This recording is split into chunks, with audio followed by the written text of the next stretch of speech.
Hi, fourth graders. It's Mrs. Somick here, and today we're going to have an exciting lesson on how authors will set a tone and create a mood in their fiction writing. Okay, and we're also going to return back to that beautifully written mentor text, The Rough Faced Girl, and figure out and discover how the words and the images create some kind of emotional response for us. So, before we get started, when I'm looking at my questions here, the questions we need to be able to answer is how do we identify the writer's tone? And what is the mood created by the fictional text? Now, have you ever had your parents ever ask you to change the tone of your voice when you speak to them? What were they telling you when they said this? So let's take a look here what we mean by tone and mood in our vocabulary for today. I hope you enjoy it.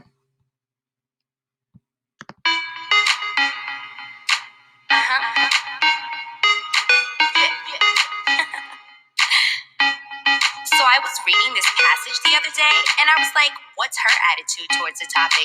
She's totally using select words to convey the tone, right? Authors won't just state the tone, make an inference, you're on your own. Positive, negative, go on, infer by examining the author's choice of words. A positive tone might be whimsical, a negative tone might be critical, a neutral tone could be objective. Here's an example, can you detect it? The evil criminal snuck away with a vicious smile on his face. Find clues to what the author thinks, just look at the words evil and vicious. If the author used sweet to describe him, the tone would change and you might like him. A negative tone is what the author is choosing. We might even say it's disapproving. Let's rewrite the same story now with a new tone. And here's how. The boy stepped away from the fridge with a slight smile on his lips. The author's tone is neutral. The character's a boy, not a criminal. No charge adjectives were selected, so the tone is now more objective. Author's attitude is in the tone. The words they choose are the pros and cons. Convey their feelings and their views for what the readers feel that's moving. Author's attitude is in the tone. The words they choose are the pros and cons. Convey their feelings and their views for what the readers feel that's moving. Tone is the author's attitude, but how a passage makes you feel, that's mood. It's based on the words that the author used, but it's the atmosphere, not their point of view. It could be a joyful, a cheery mood, or suspenseful, or full of gloom. Or a scene could have a mood of sadness. Wait, hold up, here's another passage. The brother was amused, he didn't expect his kid brother would pull his best joke yet. He smiled widely, and his laughter filled them with warmth for hours after. Now we would say that the tone is gentle. We might even call it sentimental. But what's the mood? How'd you feel while reading? Calm and loving? Is your heart overheating? The author's tone brings a smile to the reader. Mood follows the tone like follow the leader. And you too can write with tone and mood, so your readers react the way you want them to. Author's attitude is in the tone. The words they choose are the pros and cons. Convey their feelings and their views for what the readers feel that's moving. Author's attitude is in the tone. The words they choose are the pros and cons. Convey their feelings and their views for what the readers feel that's moving. All right, friends, I hope you enjoy that here as we head back to our flip chart. So kind of going along with what the video was just saying, okay? When your parents say to change your tone of voice when you speak to them, that's your attitude. That's the author's tone here, okay? That means that you need to change your attitude or the way you're saying something. You know, fiction writers may also convey an attitude or a tone toward their subject. Their tone could be angry, cheerful, sad, playful, serious, etc. Now, the writer's word and the illustrations that go along with those words will reveal our tone. And in turn, this will create a mood for us on how we are feeling. Okay. So just like when we say we're in a good mood or a bad mood, okay, when the story creates some kind of emotional response for us, known as the mood. The mood is how we're feeling when we're reading the story. It could be happy, frightened, gloomy, suspenseful, lonely, joyful. Now, as we revisit, today's text, we're going to use the author's language and the images, the illustrations, okay, to try to identify a tone.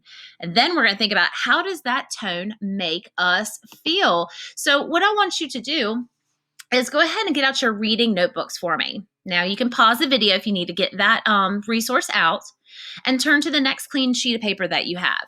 And what I want you to do is I want you to copy down this anchor chart that I have for you here. We have tone and mood. And just kind of draw a little person here, nothing major, okay? And I want you to think about here, remember, our tone, so the little brain here, okay, my author here. Remember, I want you to copy down that tone is the author's attitude. And they express this through words we use. Well, if the tone is the author's attitude, what they're thinking here, I have a little heart with the word mood because the mood is how the feeling I get when I'm reading this. Okay, so remember the tone is what the author's attitude. The mood is the reader, how it's making me feel. So again, pause if you need a second to copy that down. And down below, I really like this part. It says that the tone is the cause. So because of the author's attitude, it's going to give me some kind of mood, some kind of feeling. So the mood is your effect. And just like the video was showing, we have some examples of different tones and mood words here that could be cause or could be the outcome. We have happiness, excitement, sadness, playful, silly, loneliness, boredom, angry. These are all emotion words that could be examples of this. So pause if you need a second to copy down my chart, okay? And then we are going to, as readers, revisit our story of the rough-faced girl, okay? All right. Now, as we're revisiting this here, we're going to figure out here the different tone and the different mood words that are going to be associated with our story here today. Okay. So let's go ahead and revisit the rough-faced girl here. And I'm going to pull that up for us now. All right. Listen to for author's attitude as we get started here. Here we go. Once long ago, there was a village by the shores of Lake Ontario. Off from the other wigwams of the village stood one great, huge wigwam. Painted on its sides were the pictures of the sun, moon, stars, plants, trees, and animals. And inside this wigwam, there was said to live a very great, rich, powerful, and supposedly handsome invisible being. However, no one could see him except his sister, who lived there too. Many women wanted to marry the invisible being, but his sister said only the one who can see him can marry him. Now, in this village, there lived a poor man who had 3 daughters. The 2 older daughters were cruel and hard-hearted, and they made their youngest sister sit by the fire and feed the flames. And when the burning branches popped, the sparks fell on her. In time, her hands became burnt and scarred. Her arms, too, became rough and scarred, and even her face was marked by the fire, and her beautiful long black hair hung ragged and charred. And those 2 older sisters laughed at her, saying, "Ha, you're ugly, you rough-faced girl." And they made her life very lonely and miserable indeed. Now, look at the author's description here of the girl's rough and ragged appearance. Look at this image of her as she's sitting by the fire. What are some kind of feeling words that we feel like are being set here by our author? What's the author's tone here? So let's head to our flip chart because this is the chart that's going to be in your Google document, okay, in your Google Doc for you to fill out. Now, the first one's been filled in here with the text evidence. We have cruel and hard-hearted. Her body was rough and scarred. She was ragged and charred. And then we have the image of the flames. What was my author's tone? What do you feel like the attitude is here? What do you think? I think it's pretty gloomy. It's so sad, right? This poor girl.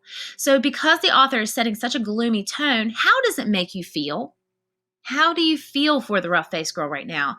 I'm definitely not really happy about how she's being treated, right? I feel very sad for her. This is sadness that I'm feeling, okay? So because of the gloomy words, what is the outcome? I'm feeling sad and I feel bad for the rough-faced girl. All right, so in your chart here, you're going to fill out that we have gloomy for a tone and sadness for the mood, Okay. Now we're going to have you guys fill in some more context clues. And if yours are different on some spots you want to stop at, you do not have to copy mine down word for word. You could add in some of your own. Okay.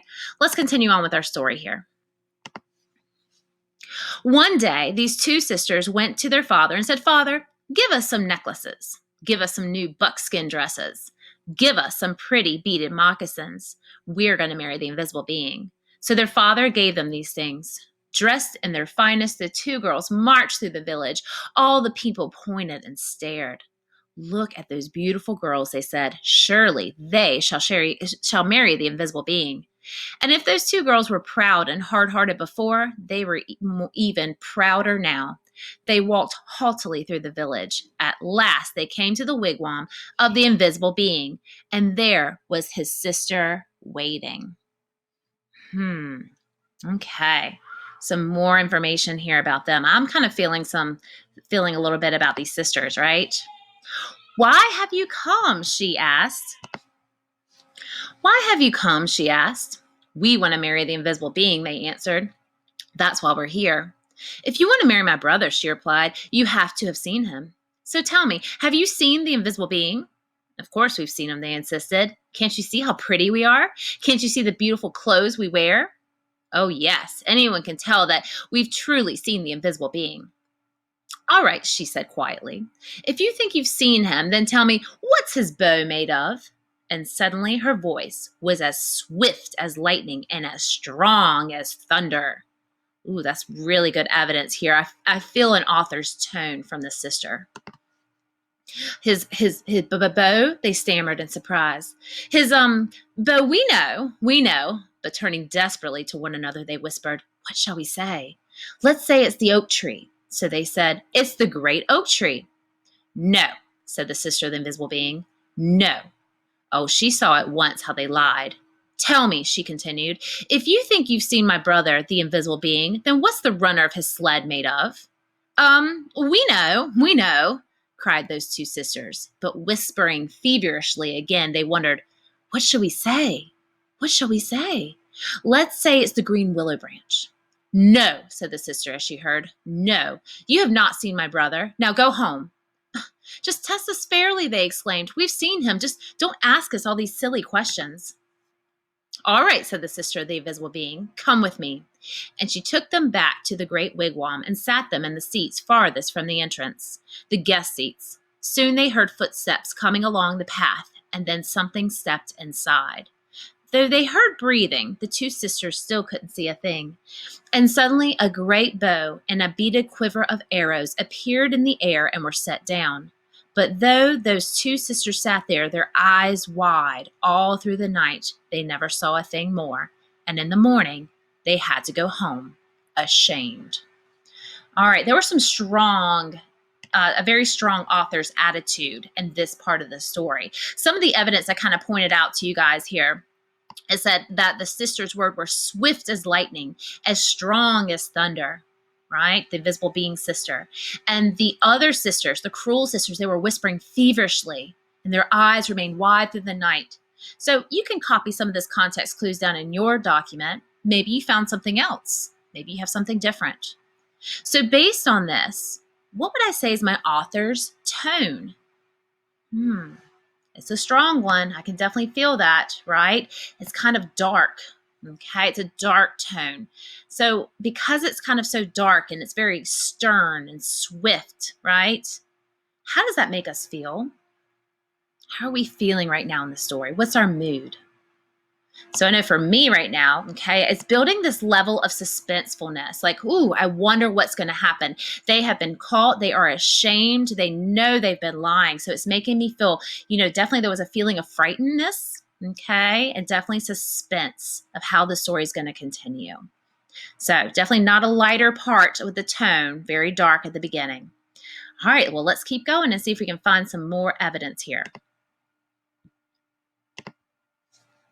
The next day, the rough-faced girl went to her father and said, "Father, may I please have some beads? May I please have a new buckskin dress and some pretty moccasins? I'm going to marry the invisible being, for wherever I look, I see his face." But her father sighed. "Daughter," he said, "I'm sorry. I have no beads left for you, only some broken shells. I have no buckskin dress, and as for moccasins, all I have left are my old, worn, cracked, and stretched out pair from last year, and they're much too big. But she said, whatever you can spare, I can use. And so he gave her these things. Then she found dried reeds, and taking the little broken shells, she strung a necklace. She stripped birch bark from the dead trees and made a cap, a dress, and leggings. And then with a sharp piece of bone, she carved in the bark pictures of the sun, moon, stars, plants, trees, and animals. And when she went down to the lake shore and soaked the moccasins in the water until they grew soft, then she molded them to her feet. But they were still too big, and they flapped, flapped, flapped like duck's feet as she walked. And then all the people came out of their wigwams, and they pointed and stared. Look at that ugly girl, they laughed. Look at her strange clothes. Hey, hey, you go home, ugly girl. You'll never marry the invisible being. But as the rough-faced girl had faith in herself and she had courage, she didn't turn back, and she just kept walking. Are you feeling something right now? I definitely am, because there was a strong tone there too. So the evidence I pulled from that really stood out to me was kind of the description of what she was wearing, right? Her stretched out pair of moccasins, the image of her walking through town and her father's old belongings, right? That was a strong picture. It definitely had an attitude I felt from the author. It made me feel something. Maybe even pulled out some of the things that the villagers were saying to her. Okay. What is our author's tone right now? What's the attitude? It's very sad, right? It's sad how you can even hear the people like calling her ugly. So, with that said, how does it make you feel when you're looking at her walking through town? What's your mood? I definitely feel sadness. So you see how even though the tone is sad, I can still, that sad tone can give me a sense of sadness as well. Also pity. I feel sorry for her. I can't imagine what it would have been like to have been in her shoes or in her moccasins, right? Walking through town with people pointing and laughing at me. Okay, so I definitely pity her at this moment. But we already know the story that we're not always going to pity her because we know exactly what's going to come at the end. So let's wrap up and see how things kind of turn around for our rough-faced girl. And as she walked on, she saw the great beauty of the earth and the sky spreading before her. And truly, she alone, of all in the village, saw in these things the sweet yet awesome face of the invisible being. At last, she came to the lake shore just as the sun was sinking behind the hills, and the many stars came glittering out like a fiery veil in the darkness sky overhead. And there, standing at the water's edge, was the sister of the invisible being, waiting. Now, the sister of the invisible being was a wise woman, and when she looked at you, she didn't just see your face or your hair or your clothes. No, when she looked at you, she would look right in your eyes, and she could see all the way down to your heart. And she could tell if you had a good, kind heart or a cold, hard, and cruel one. And when she looked at the rough-faced girl, she saw at once that her skin was scarred, her hair burnt, her clothes strange. She had a beautiful, kind heart. And so she welcomed her dearly, saying, "Ah, my sister, why have you come?" And the rough-faced girl replied, "I have come to marry the invisible being." "Ah," said the sister very gently now, "if you want to marry him, you have to have seen him. So tell me, have you seen my brother, the invisible being?" And the rough-faced girl said, "Yes." "All right," said the sister. "If you've seen him, tell me what's his bow made of?" And the rough-faced girl said, "His bow? Why, it is the great curve of the rainbow." Look how the images are all of a sudden getting so much brighter, right? Okay, you can see this awesomeness of the arch of the rainbow of our invisible being here. Okay, let's keep going, pick up some more evidence here. "Ah," exclaimed the sister in excitement. "Now tell me," she asked, "if you've seen my brother, the invisible being, what's the runner of his sled made of?" And the rough-faced girl, looking up into the night sky, said, "The runner of his sled? Why, it is the spirit road, the Milky Way of stars that spread across the sky." And we can see exactly how she's describing the runner of his sled up here. Let's go a little bit further. "Ah," said the sister in wonder and delight, "you have seen him. Now come with me." And taking the rough-faced girl by hand, she led her back to the great wigwam and sat her in the seat next to the entrance, the wife's seat. Then she heard footsteps coming along the path, closer and closer. The entrance flap of the wigwam lifted up, and in stepped the invisible being. And when she saw her sitting there, he said, "At last we have been found out." And then smiling kindly, he added, "And oh, my sister, but she is beautiful." And his sister said yes. So the tone, the attitude, we start off so gloomy and dark and sad. Is the tone still that way? Definitely not. Let's pull out some of the evidence we've seen now. We have the image of the invisible being. We have the image of the stars and the great curve of the rainbow. I put images here because I just love the pictures in this part of the story. Okay. What do you feel is the tone of my author right now? Definitely on a more positive side, right? It's bright, it's wondrous.